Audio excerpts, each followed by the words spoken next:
Kim Chu tumulo ang luha habang nagbibigay ng pasasalamat sa kanilang mga tagahanga.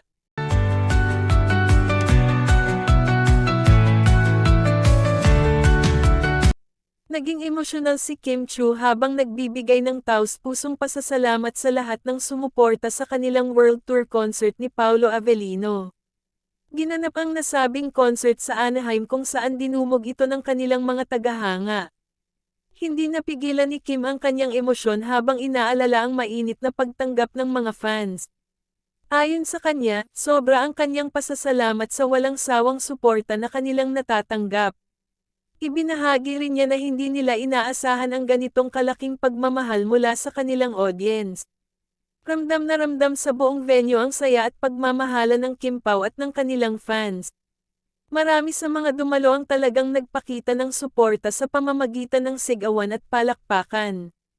Dagdag pa ni Kim, ang kanilang concert ay hindi magiging matagumpay kung wala ang kanilang mga tagahanga.